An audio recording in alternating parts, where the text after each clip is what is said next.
आज मैं Bidar deputy commissioner office पहुंचकर एडिशनल एडीसी साहब से मैंने नुमाइंदगी की एक लेटर दिया बिदर डिप्टी कमिश्नर के through chief minister of Karnataka को कि जो सिंपल मास नहीं वो ग्रुप में जाकर अगर निकाह नहीं करेंगे तो उनको जो है ना इमदाद नहीं मिलेगी, चाहे वो गरीब हो या कुछ हो।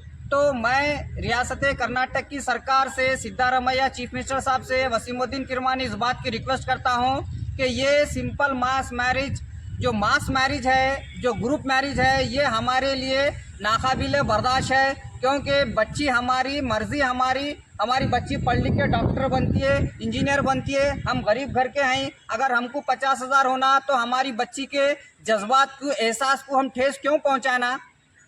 बच्ची की ज़िंदगी में जो है ना हम एक कीड़ा क्यों लगाना? वो बच्ची के ससुराल वाले कभी ना कभी उसको ताना मारेंगे, तेरा बाप के 10 के बराबर बिठा के निकाह करा। या हमारी बच्ची के साथ कोई अच्छे घराने का रिश्ता हो गया, कोई बड़े घराने का रिश्ता हो गया, बच्ची की खूबसूरती या बच्ची की तालीम को, घराने को देखकर, तो अच्छे घराने का रिश्ता दामाद वो बच्ची के साथ बैठ के बल्क मैरिज करेगा, इज्तिमाई निकाह करने को आएगा क्या? वो नहीं आएगा। जब इज्तिमाई निकाह नहीं होगा तो हमारे को 50,000 नहीं मिलेंगे।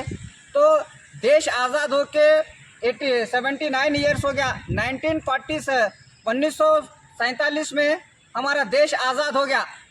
15 अगस्त 1947 में हिंदुस्तान आज़ाद हो गया।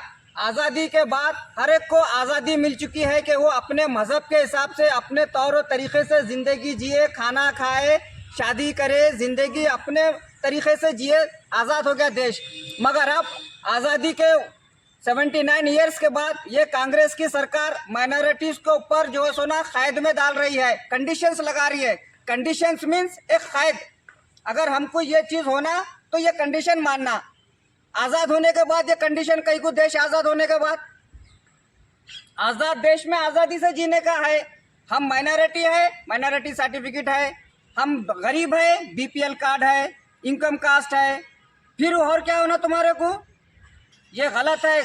ये जो ग्रुप मैरिज का कंडीशन है ये गलत है। Wasimuddin Kirmani contested MP candidate इस बात की, इस कंडीशन की पुरजोर मुखालिफत करता हूं मैं, और हुकूमत से रिक्वेस्ट करता हूं कि ये कंडीशन को बर्खास्त किया जाए। पहले जो शादी भाग्य स्कीम थी उसी को जो है ना लागू किया जाए। शादी भाग्य स्कीम ही जो है ना होना चाहिए।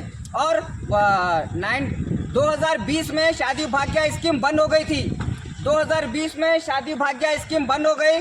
तो जब जो है ना कुछ फाइल पेंडिंग थे, वो पेंडिंग फाइल भी जो है ना अब चालू होना, और जितने एप्लीकेशन पेंडिंग थे वो स्कीम बंद होने से पहले 2020 से पहले वो पूरों को जो है ना पैसे मिलना चाहिए बोल के मैं सिद्धारमैया साहब से, ज़मीर अहमद खान माइनॉरिटी मिनिस्टर से रिक्वेस्ट करता हूं कि जितने पेंडिंग फाइल थे शादी भाग्य स्कीम के वो पूरे लागू किया जाए, पूरों को पैसा जारी किया जाए, और फिर से सिंपल मास मैरिज को हटाकर शादी भाग्य स्कीम चालू करने की मैं रिक्वेस्ट करता हूं। शुक्रिया, खुदा हाफिज़।